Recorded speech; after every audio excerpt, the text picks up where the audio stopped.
Ray? I'm spotlighted. Oh man, the pressure's on.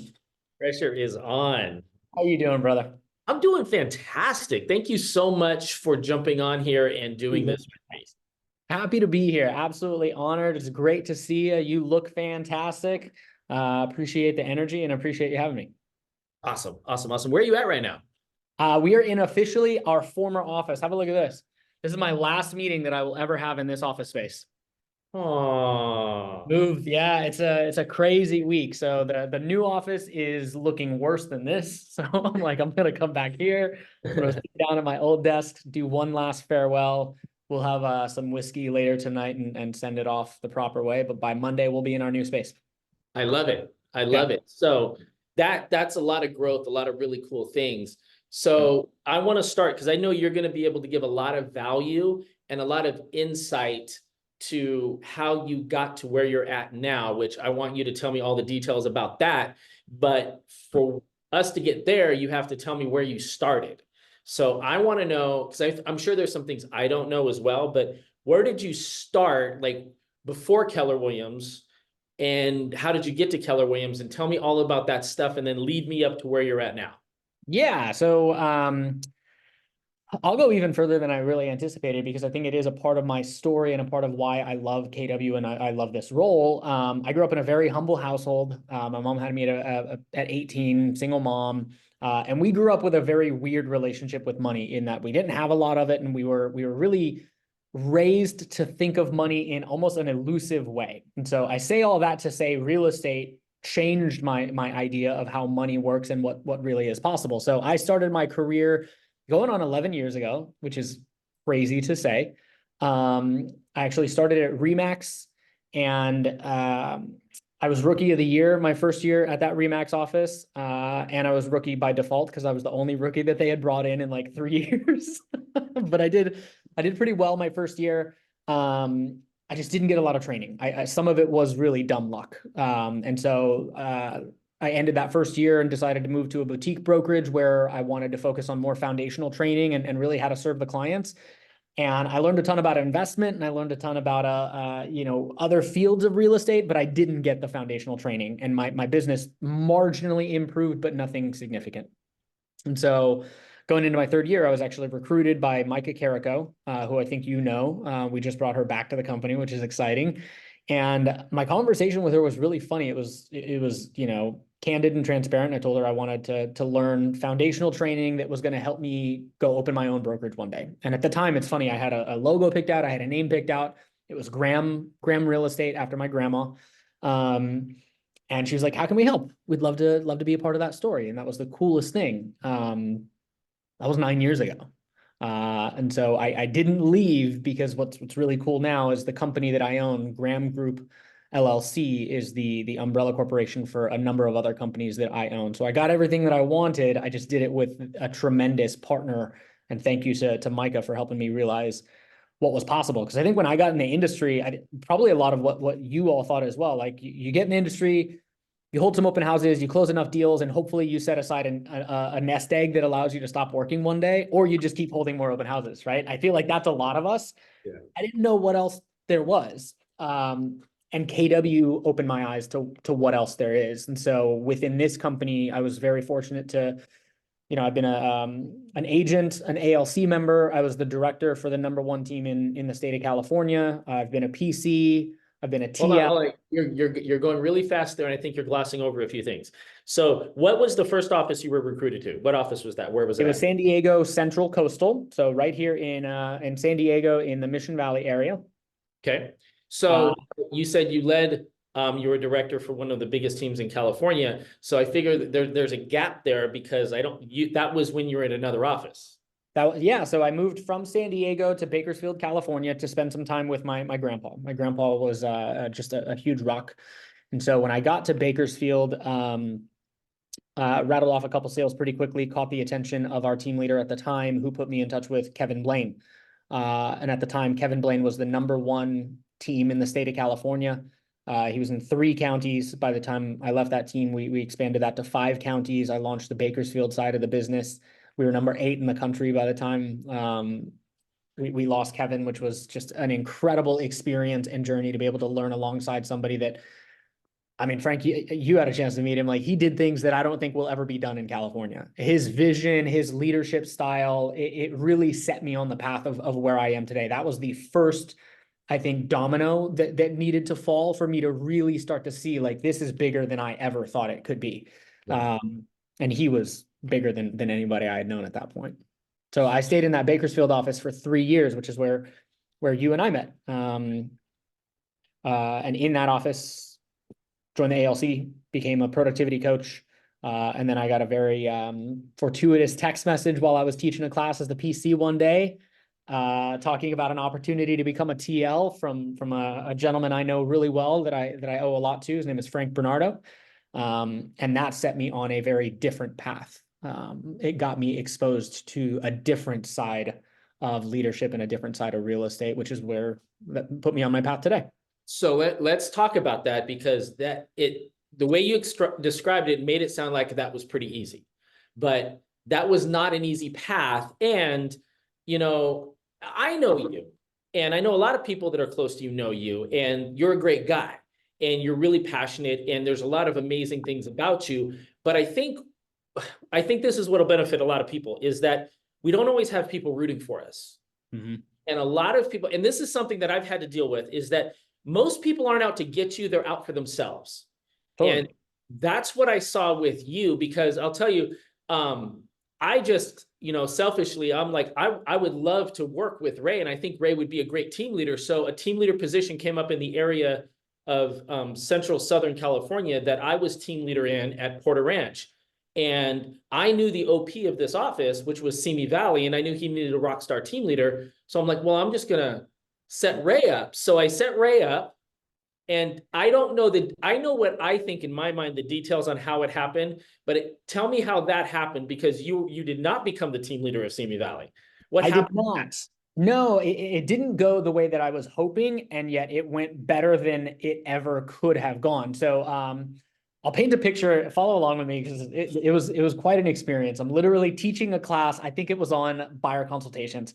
So I'm in front of a room. I think at the time I had like 20 people in the class, and I'm having them fill out like the answers to some of the buyer consultations, right? And I check my phone real quick, and I see Frank Bernardo, and I'm like, what is this? Because I read it, and he's like, have you ever considered being a TL? I'm like, well, now, like, yeah, I have. What do you want, dude? Like, what are you getting at right now? And so, you know, we started going down that path, and unfortunately, very quickly, that opportunity was extinguished. You know, and you and I know the details, and I won't go into a ton of detail, but there was an ulterior motive from some folks who had a lot of control over what was going to happen, and unfortunately, that opportunity never came to fruition. Yeah. What I love and what I am eternally grateful for, and I will shout from the mountaintops every chance I get, is that that didn't stop Frank from, you know, actively looking for an opportunity for somebody that candidly he didn't know anything to. Like, you didn't know me anything, dude. And I recognize that, and I appreciate that. So when I got the next text message where it's like, hey, I think the exact verbiage, dude, was, have you ever heard of La Jolla? And I'm like, what do you want? I have loved this city. I've fallen in love with this city, you know, probably 10 years before that text message came in. And I'm like, yeah, what do you want? Brian Payne is looking for a TL. And so that opportunity became the one that you know. Well, hold on. Let me clarify how this went, because I connected you with the OP of that office in Simi Valley, and then I kind of tried to orchestrate it to where it worked out, and it didn't work out. And I think that your office was, maybe in my mind, they didn't want to lose you as a PC, and because you were really good at what you did and you're a really great guy, and they're like, I don't want to lose this guy. That's what I believe happened in my head. I don't know the details, but I remember I followed up with the OP of that office. I'm like, hey, how did everything go with Ray, blah, blah, blah. And he just messaged me back, it didn't work out. And I was like, what do you mean it didn't work out? And so in my mind, in my little BB brain, I was like, F that. This dude's becoming a team leader. Forget that. And so I started looking around, and then I saw that my OP had a really good friend in La Jolla, and he needed a team leader. So I just reached out to him, and I'm like, hey, I've got the guy for you. Like, this is the guy. So I'm going to connect you to, and I'm going to do it in a different way to make sure that this works out. And so I made sure that I went to extra steps to connect you to. So I connected you to, and then I literally like let it go. And however, like whatever happened with the meeting with you and him, like it worked out. It was the coolest way that it transpired too, man. The first meeting was a phone call. The second one was a Zoom. And after the first meeting, I'm like, that was fun. That's probably the, as far as it goes, because it was just a call. And then we did the Zoom. I'm like, that was even more fun. It's probably as far as it goes.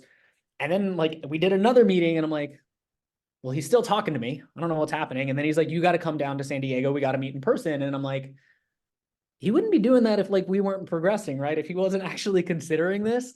And so by the time I got here to San Diego for that first in-person meeting, I was like, holy cow, like this could actually happen. And then after I left that meeting, I'm like, I could do this. I something switched. I don't know what happened, but like I'm like, I can get this.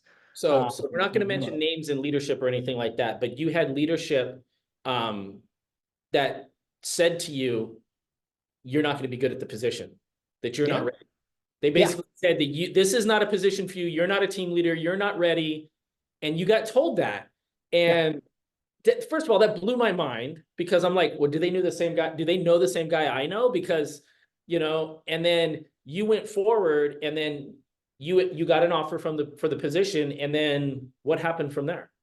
Yes, I mean, if I'm being really honest, I feel like this is just my personality. I need that in my life. I need people to tell me you can't. Like for some reason that pushes me, that drives me. So when that happened, Frank, I don't know if I've ever even told you this. I'm actually going to do this. Like I'm determined. It was just kind of like, hey, let's explore if I could be a TL thing. And then when that happened, I'm like, no, I'm going to do this. This is one way or another, it's going to happen.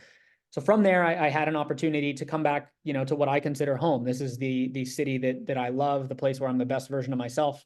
I took over as a team leader at the end of 2019. Candidly, I fell on my face for 6 months. Probably should have been fired. A pandemic probably saved me. And the one thing that I knew I could do was show up every day and work my ass off. And I'm never the smartest guy in the room, certainly never the most privileged, but I will outwork almost everybody you put in front of me. And I think that's I think a lot of what Frank and I have in common, and I think what he maybe saw in me that made him so willing to put his neck out on the line. So I took the role, and it took me candidly a while to find my footing, but by the time we found our footing, we turned this office from ranked third to last in the Southern California region in profit to number 2 in profit, number 1 in net recruiting since I've been here. And we are one of the few offices that I know of really anywhere that just went from a pretty good size space, about 7,000 square feet. We upgraded our space. The new spot has ocean views. So, you're hearing a lot of stories, I think, in the industry about downsizing and consolidation. We're expanding, which is, I think, a testament to the hard work that a lot of people have put in to make that happen. Ocean views. Ocean views, 2 levels. Yeah. I hate you so much I'll send you pictures. Come on down, man. I got a bottle of champagne for you waiting as soon as you get down here. I'm watching Wilshire Boulevard here with across the street. Isn't it fun? Different vibe. That's awesome. So you've done really, really great things. So you're team leader, you're crushing it, things are going well. What's going on now? Yeah, so I'm very privileged to have kind of followed in your footsteps. One of the things that really changed my life about KW was the idea of a legacy worth leaving, because I didn't really think about what that looked like until somebody said, like, we talk about, careers worth having, business worth owning, lives worth living, experiences worth giving, and legacies worth leaving. And that's something that, has been on my mind a lot over the course of my 9-year career with KW. I'm very fortunate to be a father of the most beautiful 18-month-old. And so I've started thinking a lot about my legacy worth leaving. And the one thing that I want to make sure that I do with that legacy is be present. And so very, very happy to say that I officially, as of June 1, am no longer the team leader of Keller Williams La Jolla. I found an amazing replacement in the gal that I handpicked as our productivity coach, trained her up for a year. And just like you did, Frank, when the time came, I asked her, I was like, hey, what's next for you? Have you ever considered being a team leader? Because I think you would crush it. And so we started that transition probably middle February. I've worked alongside her for the last, 4 months, and I'll be here for about another 30 to 60 days consulting. And what's cool is, she was a PC for about a year, knocked that out of the park, exceeded every expectation. And I think I saw in her kind of similar to what you just articulated with me. She works, she cares, she's super passionate, and she had the talent to go grab this and run with it. And that's where we're at now. I have no doubt she's going to take the next chapter of La Jolla to new heights. For me, I'm a KWU instructor. I am a bold coach, which is incredibly exciting. And I have officially now I'm in the top 1% of San Diego County. So I've got my company that is Coastline Companies, owned by Graham Group LLC. That includes my sales team. That includes my investment and development side of the business, and vacation rental company. That's amazing. And so you have a sales, how big is your sales team? We have 5 agents right now. 5 agents right now. That's incredible. And Yeah. you had a baby, which is even more incredible. That's wild to think you're a father. That's freaking me out. I know, man. I still have to pinch myself. It's crazy. I think you were blessed with a little girl, because having another little Ray running around is just We're gonna try for number 2, so don't count yet, man. You might not be done with me. There might be another one running around the next 30, 40 years. So you just became a bold coach. So how does somebody become bold with Ray Frazier? With me, or are you talking about like the process of becoming a bold coach? Well, I mean, they have to contact MAPS and say, I don't want to be a bold coach. But if they want you to be their bold coach, what's the steps? Yeah, just reach out if you wanted to bring bold to your market center. I'd love to schedule a consultation. What I really take a lot of pride in is approaching bold from a unique perspective, because I've taken bold as an agent, I've taken bold as a rainmaker, and I've taken bold as a member of leadership. And those are 3 really different experiences, if I'm being totally honest with you. And so when I launch a bold, one thing that I take a lot of pride in is making sure that I'm launching a bold for our agents, for our rainmakers, and for leadership. So we have a philosophy of like bold made easy. How can we make it so easy and so powerful and so impactful on all 3 of those segments to go attend and launch a bold in your market center? On the leadership side, I can tell you, I had no idea when I was attending as an agent how much went into getting this off the ground. And Frank, I know you helped launch it, with Tulare in the Central Valley. I know you do it in Los Angeles. Like, dude, it's a lot of work. It's so hard. So hard. It's a lot. And so Jessica, my sister, who is actually my bold assistant, she and I have a whole package and a whole, at this point, it's a 180-point system on how to make bold easy. That's bringing in sponsorships, that's helping to find venue, that's, jumping into team meetings, teaching classes.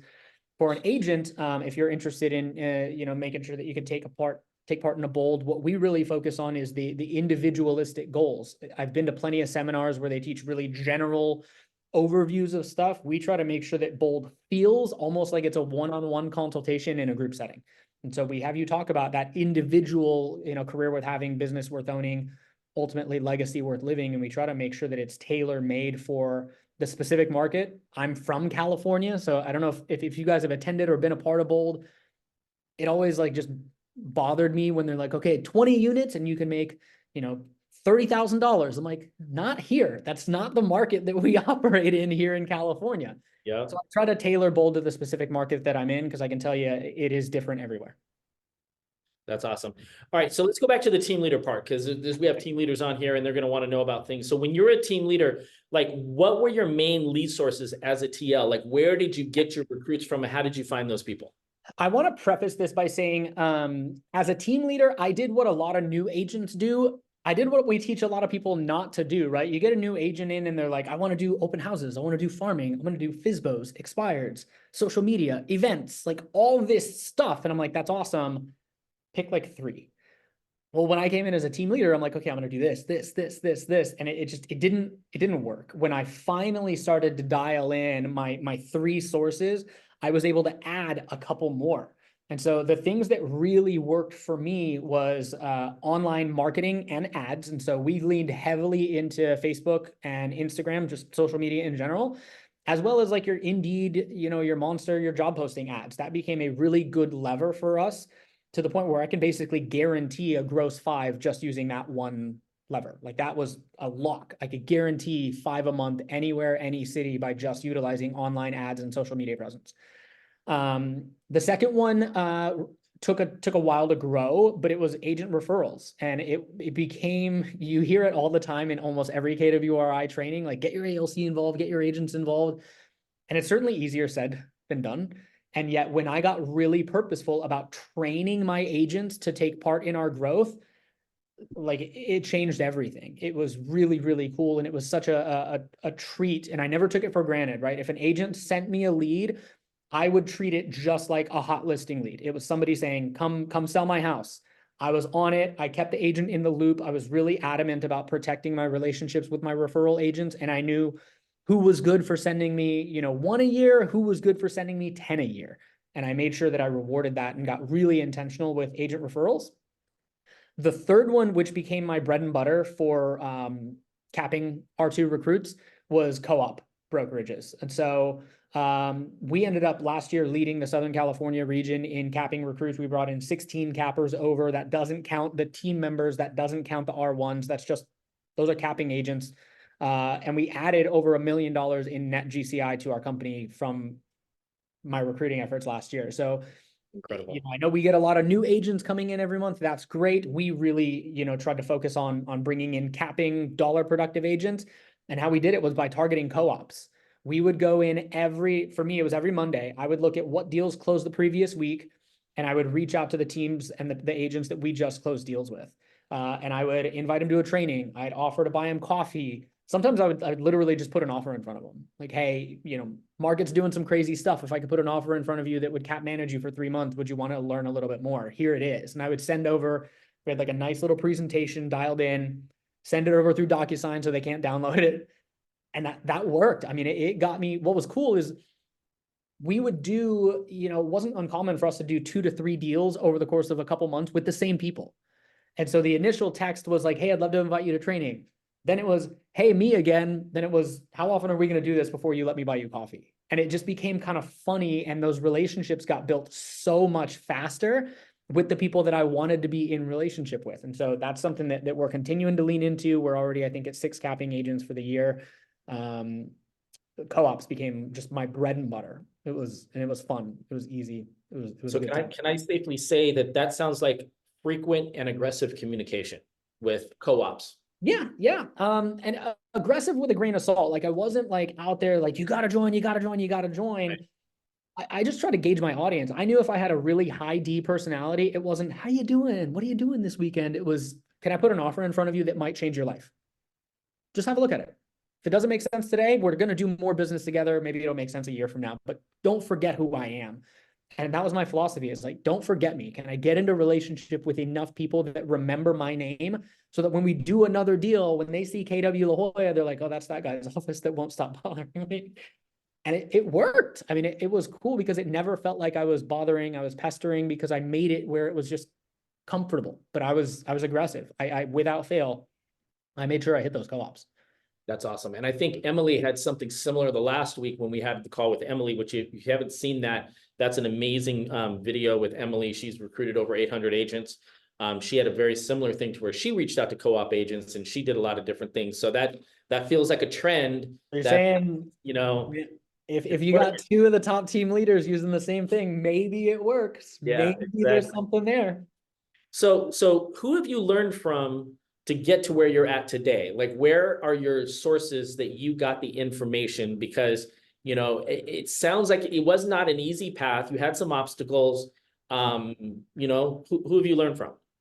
I will say, like, I've never, you could find information anywhere, right? Like, I feel like YouTube and Google has made life so easy when it comes to finding information. I've abided by a philosophy, and if you want to write this down, like, I think this is really powerful. Find yourself in rooms that you don't belong in.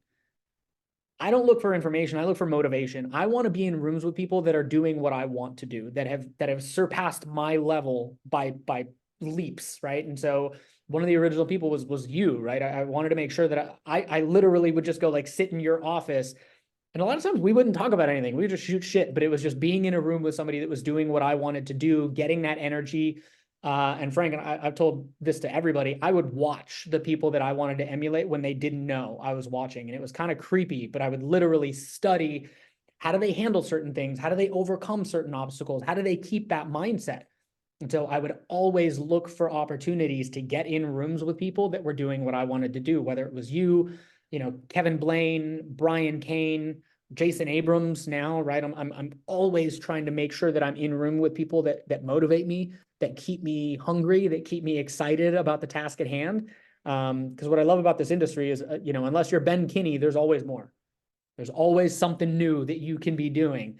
I want to be in rooms with folks that are doing bigger stuff than I'm doing. I'm always looking for motivation. That's awesome. And I'm humbled the fact that my name is even whispered in the names of those other people that you just said. So I am not worthy for that, but I appreciate big that. part of it, man. I truly mean that. And a lot of it, Frank, like everybody in this room can probably attest to, like, mindset is huge in this role. If you're going to be a leader, it requires a different mindset. And I think when watching you, and I mean this, I'm not trying to like make sure that this is all like a Frank ass kissing session. Watching the confidence that you brought to that role gave me confidence. Like, and I mean that, like, it really was contagious seeing how you handled yourself, how you tackled, you know, what were some pretty gnarly issues with a ton of poise, with a ton of grace, with a ton of energy. Like, nothing got you down. And that, I think, really taught me how I wanted to go lead. And so, you know, being able to watch and observe and get myself in rooms with folks that were doing really incredible stuff, it's shaped who I am as a person. I mean that. That's awesome. I love it. That's awesome. So tell me, as a team leader that you're going to be stepping out of this position, what do you love about the position? Nothing. No. There's a lot. I think that the TL role, and forgive me for saying this, like, if this is off key, but like, I think the TL role is for a certain type of person. I really believe that. I think you have to be incredibly growth minded. You've got to be incredibly strong willed, and you kind of have to be pretty thick skinned. And so I wasn't necessarily all of those when I took over the role. So the thing that I love about this position is who I've become and what it's taught me about myself. I learned, you know, that I have to constantly be learning new things. I have to be more learning based. There's so much that I don't know even, you know, today, and that will be the same case a year from now. That'll be the same case 5 years from now. There's always so much more to learn and to know. I realize that I've got to be really passionate and convicted with the things that I'm putting my energy and time into. And if I'm not passionate and convicted in it, I can't do it. I just won't get the same results, and I won't have that same sense of fulfillment. And I had to learn to move past a lot of failures. I grew some thick skin, man, which was not who I was, you know, whether it was an agent turning me down, whether it was, you know, an idea that I had that fell flat. I had to really learn to get okay, dusting myself off and moving forward. So the thing I love about this role is who you can become if you let this role help shape you and mold you, because you will learn perseverance like you've never seen. You will learn different levels of success through others like you've never seen. I truly believe this role has allowed me to, I own 6 companies now, which is crazy to say. I couldn't do one without this seat. I learned how to lead. I learned how to manage people. I learned what money looks like. Like, everything that I have today is because I you know, I got a text from Frank Bernardo and I had the guts to go sit down and take a role that challenged me in ways that I didn't think was possible. That is awesome. So what's the hardest part about being a TL for you?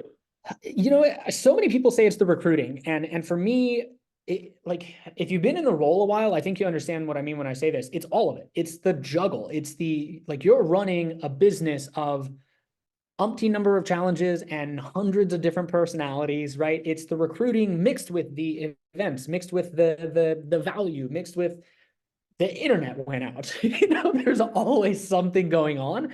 That's also the most beautiful part about it, is like no 2 days are the same. Yeah. I think the challenge, though, is knowing that there is constantly something going on that you have to be okay tackling. And you know, my leadership style is, if it's involved in this office, it's involved with me. It lands at my feet. I take ownership of everything that happens.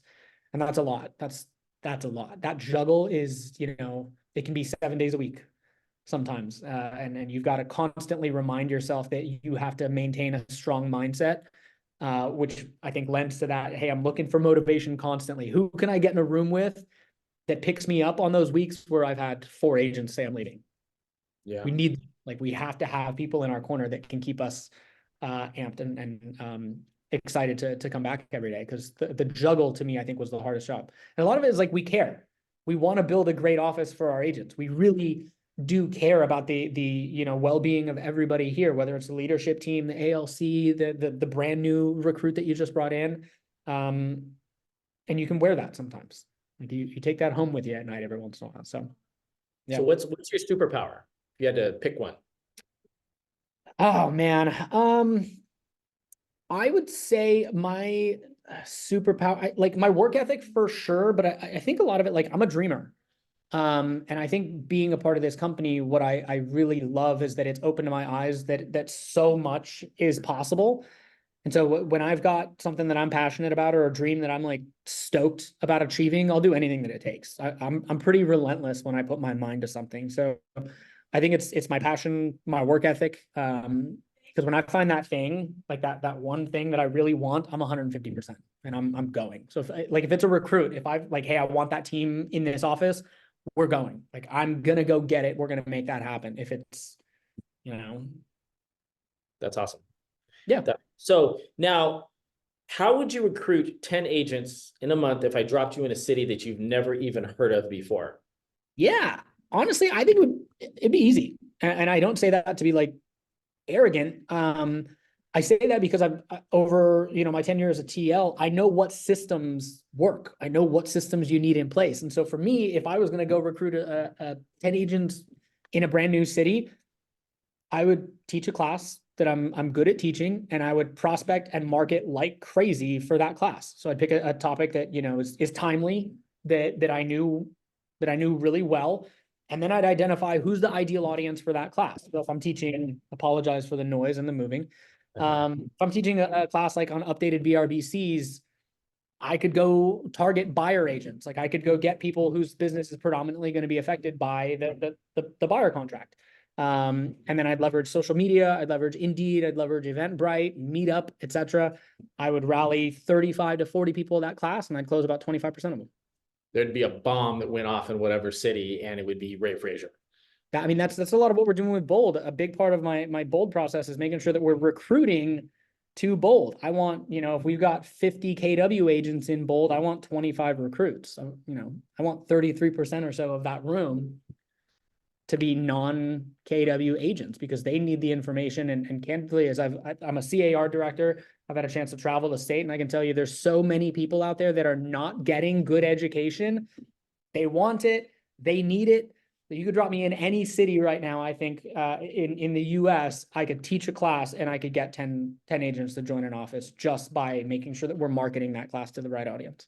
That's awesome. So if anybody here has a question, drop it in the chat. I'm getting to the end of my questions, but I want to make sure if anybody has any questions that we can get them answered. So if you had a top agent that was a mega agent and you've never met them before, what would you do to recruit that person? I would, take it slow. Like I would date. I have rarely, and it's happened, I'm not gonna say it doesn't happen, but it's more of an anomaly than not, where I get a top agent, a capping agent that is coming in, they're ready to sign that day. Like that usually isn't the way that it works. It could take, a couple weeks, it could take months, we just brought one in that I've literally been talking to for 2 years. It happens. And so for me, if I had to go recruit a top agent that I haven't met yet, I would understand this is going to be a process, and I would let that process play out naturally and organically by finding some common threads that open a door for a meeting. I don't necessarily look for that instant gratification anymore. We teach this in transactions. We can't control when people want to move. We can control where that we are when they decide that they're ready. And so everybody's got a different pain point, and everybody's got a different common thread that I can connect with and address. And so looking for that and figuring out how I can angle that to strengthen a relationship, that'd be how I go. So how many dating relationships can you put together and just start following up with? And it's funny because I use that analogy all the time. It's just like, if an agent doesn't join me, I'm like, listen, if you go to another office, that's great. I'm going to keep in touch with you because they're like, if I wanted to date you and you pick that other guy, like we're going to be best friends because I know that dude's going to screw up that relationship and I want to be right there. Yeah. That's the way I always look at it. So that's a great analogy. And I think that the mindset of instant gratification, I think that we've been ruined by that with our culture, to where like we have this expectation that we're going to get somebody very quickly when everybody has a process. We just have to figure out where they're at in the process. It's like selling a house, right? Nobody wakes up or wants to buy or sell. Like it's a process. You have to figure out where they're at in that process. I think the trick is it's a lot of what you said, right? And we picture the funnel, the sales funnel, and so many people are like, okay, you got to get stuff to come out of the other side of the funnel. I think the problem is, and I teach this, it's easier to like draw out. when you get one drop coming out of the funnel, people get so excited. Yeah. And yet that's never enough, because then you got to go find another way to get one drop all the way through the bottom of that funnel. If you had a funnel just gushing that is overflowing with leads coming in, you're not worried about the next drop. You're good. You're squared away. So I think the struggle is knowing that it's never instant gratification. And yet if you spend 3 to 6 months building a pipeline that is constantly feeding that funnel, you're not worried about one droplet. You never have to stress about leads coming in, appointments coming in, having your gross 10 every month. You just got to get that 3 to 6 months of consistent behavior, which is, hey, I'm going to feed the top of this funnel. And I know if I do that consistently over time, it's not one drop coming through. It's a rush of people coming through. Yeah. And it's funny you say that, because I'm working on a product right now to where, if you were still a TL, would you be interested in like a product that could give you 25 to 100 recruiting leads a month? Is that something that you'd be interested in? Yeah, that's the gold mine. And I'm a believer, and they teach it all the time. We can control once we're at the appointment. You can get me 100 appointments in a month. I can control the outcome. I can say with clarity and with certainty, I'm going to convert a certain percentage of those. So yeah, you can send me some appointments. We'd have a pretty fast growing business. We'd be good. So as we wrap this up, I don't know if anybody has any questions right now, but I want to ask you. So there's a lot. So I'm looking at the company as a whole, and I've identified 300 to 400 offices that are not hitting 10 a month, and they're struggling, and they're having some trouble recruiting and bringing people on. Like, what advice would you give a team leader that's like on the struggle bus right now that probably needs some really good advice to keep their attitude positive, to realize that, they're not dying this month, next month is going to happen, but if somebody's not recruiting 10 a month, they need help. What advice would you give to them? I'm going to say this like from my selfish perspective. Tina Price, right? Oh yeah, absolutely. Tina Price is a beast, icon in the Central Valley, #1 agent as an individual for like 15, 20 years straight. Like, she is an absolute, like, incredible agent. Yeah. And so I think the thing to have, if you're on the struggle bus, like, perspective is really important. I remember interviewing Tina Price on a panel. There were like 4 or 5 agents. And I go to Tina Price, and I don't even remember the question, but I remember vividly staring at her when she gave me the answer. And it was some days I wake up and I wonder if I'm right for this industry. And that to me was just like you do by yourself over 100 deals a year. You are a beast. Like, everybody in this room would love to be where you're at. And I say this with a lot of respect and humility to Tina. If she feels that way, it's okay that I feel that way. Everybody has those moments. I think that what I've learned about myself, and I'm only going to speak for myself, is that we all ride that roller coaster, that mindset roller coaster. What I think a lot of successful people have done really good is taking those dips and just shrinking them. Yeah. When I recognize I'm in a rut, I've got a procedure that allows me to get out of it. And for me, it's reminding myself of the big why. It's looking at that little girl right there and making sure that I tell myself, you know what, I don't want to make that call, but she wants me to make that call. Her future self wants me to make that call. Grandpa Ray really wants me to make that call. And I've set a goal for myself, and this is how my mind is working right now, and I'm excited about it. I'm not working for myself anymore. My life is good. I'm happy. Could be better, obviously. And yet I've got a daughter. My life is not even for her. If I can set my life up to make sure that her kids are okay, I'm good. Like, what would it look like? What kind of business do I have to build? What kind of mindset do I have to prioritize her kids having a really good life? Like, that's big stuff. And there are those days when I wake up and I'm just like, no, I don't want to do this. This sucks. So for me, it's reminding myself of the big why. Sometimes it's giving myself a break, whether that's a literal vacation, whether it's taking a drive, whether it's going and sitting. There's a rock right here in Bird Rock that I go sit at and just enjoy the water. And then I always have to make sure I'm surrounding myself with good content. So I'll take my little break, and then I'll put in an Audible. I'll download a podcast. I'll schedule a meeting with somebody that inspires me.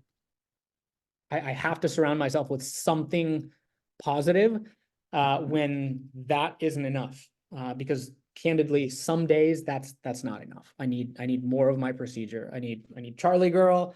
I need my alone time, and then I need somebody to pick me back up. But if I can get that quickly, I'm right back where I need to be. And then I know it's inevitable that I'm gonna go through that valley again, right? It happens to everybody. Everybody experiences those dips. If I can shorten that dip, because it wasn't uncommon before where like I would realize I was in a dip months in.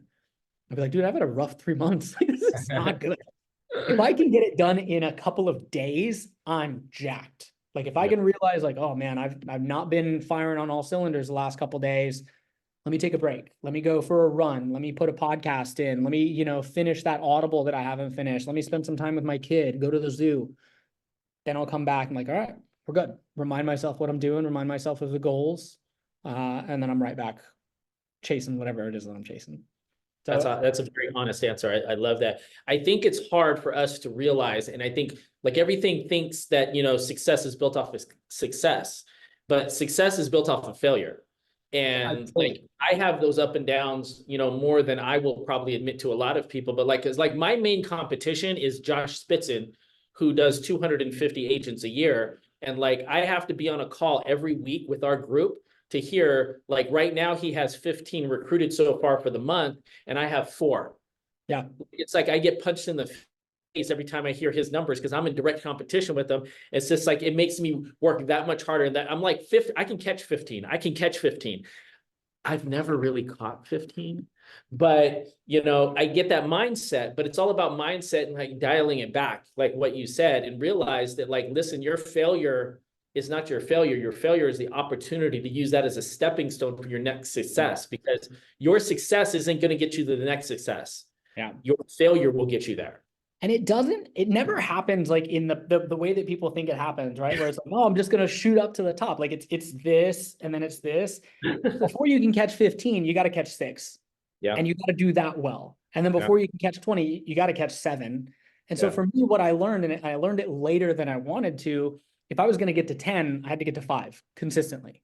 Can I get to where I know I can wake up and I got 5? Great. Now what do I need to change to get to 6? And it's like, if I'm going to take a listing, I'm not chasing 5 listings. I'm chasing 1. Once I got that one, then I'm chasing the next one, then the next one. And I think it's so easy because there's a lot of pressure as a TL, right? You got to get to 10, you got to get to 10, you got to get to 10. Well, you got to get to 1 first. Where's 1 coming from? Great. We got 1. Where's the next 1 coming from? Go hit that. And that changed my mindset so much when I stopped focusing as much on the end number. And don't get me wrong, we still do our weekly meetings. We still make sure that we're on track to hit our end number. But then I come in every day and I focus on the today number. I'm not going to get to 15 today. I have to get to 1 today. If I can do that, I'm good. Yeah. Everything else gets stalled. Yeah. I mean, so when I put together my system to get 25 and 100 recruiting leads a month, I realized very quickly that I didn't have a meeting issue. Like I would meet with agents and I have an 80% closing rate. And so I would close like almost everybody I met with. What I realized is I had a volume problem, that I wasn't getting in front of enough people. And so I had to figure out a way to get in front of more people, because like, listen, if I can get in front of 25 people in a month, I'm going to close most of them. Yeah. So that's always been what my struggle was. And where I realized that's what gave me the answer. It's just like, I got to get to the, because I tell agents all the time, I'm like, listen, you have a goal, you want to make 100 grand. I get it. That's like 6 deals in my market. That could be 15 to 20 deals in somebody else's market, but you're not going to get to 15 to 20 without that 1. Go get 1. And then I'll show you how to get 2. And then I'll show you how to get 4, and you grow from there. And it's the same thing with recruiting. The recruiting and the real estate aspect are just parallel to each other, in my opinion. Totally. And it's what you said, I think, is such a, it hits on like such a big pain point. Cause like, I think most TLs will say, hey, if I get an appointment, I feel good. I at least got a 50-50 shot.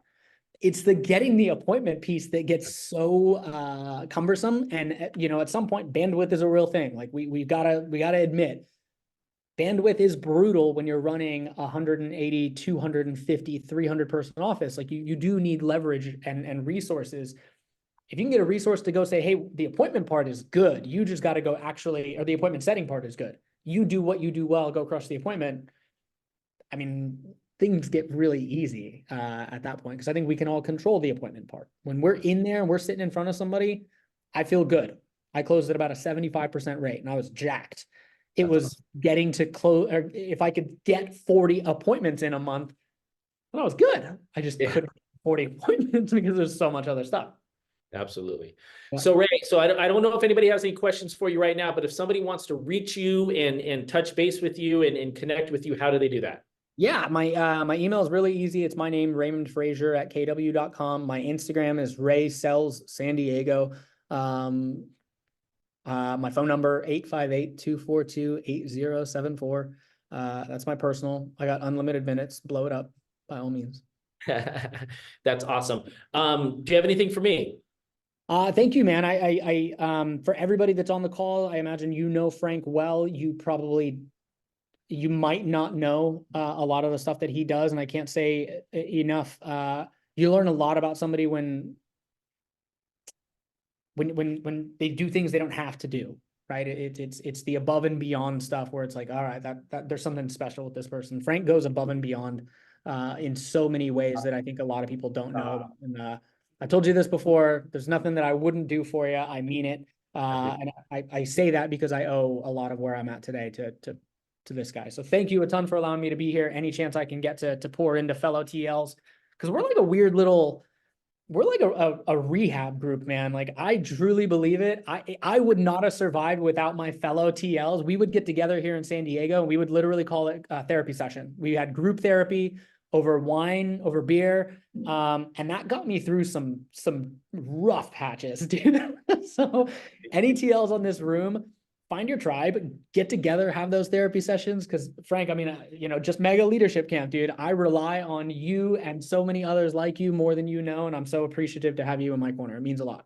Dude, thank you so much. I do not deserve any of that. I really appreciate it. But I mean, maybe we should, instead of call it TL Mastermind, we should call it TL Therapy. I think maybe that's what we should do. I'm way in. I'll supply the pizza and beer. Absolutely. Yes. Thank you so much for being here, man. I really appreciate it. You are a rock star and everybody's going to benefit from this. And if you need anything from me, reach out anytime. But other than that, somebody raised their hand. Sarah, Yeah. What do you got for us, Sarah? I'm sorry. I know you're trying to end the call. No. So how did you work through? So right now, currently my months I'll have 11 agents 1 month, for the next month, 10 agents 1 month, 5 agents the next month. And I do that every single month. And I've done it for the last 6 months. And it's frustrating. How would you move through and get out of that dipping end? It's a great question. I did the same thing for probably close to 2 years, where I was like, oh, good month. And then the next month, be like, oh man, and you're only as good as your last month. Yeah. It is systems. And I mean this, what I would really ask yourself is what are the lead generation levers that you have in place now that are working? Not the ones that your neighbor is doing. What are the ones that you have in now that are getting you to 10? When you look at those 10, where'd they come from? Do you have a system around that? And what I mean by that is, if you weren't in the office, could somebody else run that play? Is it so dialed in that you could leave for a month and somebody else could go do that job without asking any questions? If the answer is no, you need to dial in that system and let it run. So the social media and the online ads, that was a system. Every week that was updated and I didn't have to touch it. The co-ops, it became a system where every Monday I knew exactly what I had to do, and I got to where I had a list put in front of me. Here's who you got to hit. The agent referrals, as I went through my DTD2, and I would call my agents every week knowing, hey, how's business? How you doing? Who should we invite to our next mastermind? And so I systemized it in a way where I took a lot of guesswork out. I could guarantee my 5 coming from social media and ads. I could guarantee another 3 to 4 from agent referrals, and I could guarantee another 3 to 4 from my co-ops over the course of a month. Would you mind sharing those social media ads and the like what would you say, how you would call the co-ops and your agent referrals? Like, would you just be speaking to, hey guys, I want to help you build your downline, or like what would that script be? And could you share the social media ads? Yeah, so the social media ads, one thing that I will tell you, they change all the time. They were really market sensitive. And so whatever pain point was going on in the market at that time, or whatever we were doing at that time, that's the ad that we were running. So if we had a guest speaker come in, that was the ad. NAR has proven to be, what's the Frank, what's the phrase? Like, never let a catastrophe go to waste, or something like that. Yeah, that you're pretty close. I'll probably Something like mangle that. Never let a catastrophe go to waste. So anytime there was something crazy Crisis. going on, never let a crisis go to waste. I was leaning in. I'm like, people are losing their mind right now. How can I monopolize this in a way that I'm just dominating? So the ads were really market specific. The Indeed ads were not. They were the same every time. And what I will tell you is create an ad with emojis, with all caps that you would spot, because there's hundreds of them. What can you do to make it stand out? So instead of buyer's agent, call it something else. Instead of saying it's for the office, say it's for a top team. Do whatever you would gravitate towards when it comes to the ads. When it came to co-ops, I stopped calling and started texting. My answer rate jumped easily 50%, easily. And the text was really simple, and it would change a little bit depending on what was going on with the market. It was, let me pull it up. Hey, Sarah, hope you're well. I was speaking with Frank about his business, and he told me he had the pleasure of working with you recently on 1234 Main Street. I wanted to reach out and say thank you so much for closing that one with us. I'd love to, and then whatever it is, it was buy you coffee, invite you to a training, put an offer in front of you, and I would determine what that looked like based on the agent and based on what was going on in the market at that time. If we had a great class, love to invite you to a training. If we didn't have a great class, love to buy you a cup of coffee. If it was, I always took advantage of mid-year and then the end of year. Love to buy you coffee, talk about your goals for next year. Love to buy you coffee, talk about how your year's going halfway through.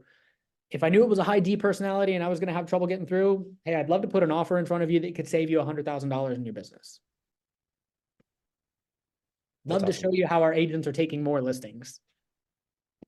So insert whatever, and then finished it with, let me know a day that works for you. Hope to work together again soon.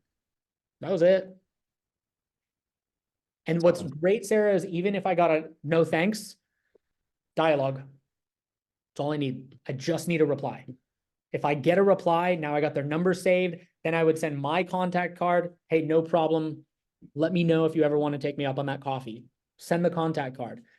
The thing that I started to recognize was a lot of people would respond, after we'd get going, like, I'm comfortable. I don't want to make a move. I don't blame you. Moving sucks. I'm moving right now. It is the worst experience. Let me ask, who were you with before you were with your current brokerage? And most of the time, if they're a top agent, they've moved. Well, if you don't mind me asking, what prompted that move? And then whatever it is, it sounds like in the past, you've made a decision to take advantage of an opportunity that could positively impact your family and your business. Am I hearing that correctly? If there was another opportunity I could put in front of you that could change your entire business and the life that you and your family live, would you want to have a 15-minute coffee meeting? No pressure. Yeah. Wow, we brought over a massive head turner, $60 million team that is now a $100 million team with that text. Brought an EXP agent back with co-op, because funny enough, we brought that agent back because we recruited that mega team who they had just done a deal with. So it was kind of a funny thing. Hey, you just did a deal with Drew Walker, and then the EXP agent that was with us that left said, wait, he's with you guys now? Yeah. You're missing out on a lot of stuff, man. Love to catch up over coffee and tell you what we've been up to. That's a $40 million team that came back. That's awesome. Good question, Sarah. Great question.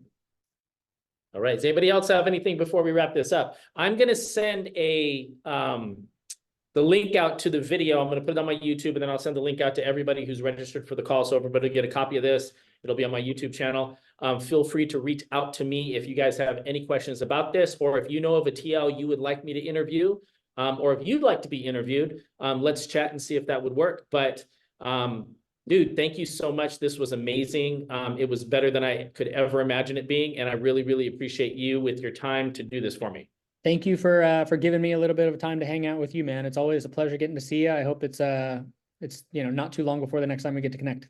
Now I got to come out and look at the ocean view from your Please office. come on down, man. We'd love to have you. All right, guys. Have a great day. Have a great weekend, and we'll talk soon, man. Thank you. Thanks, guys. Appreciate y'all. Bye now. Bye.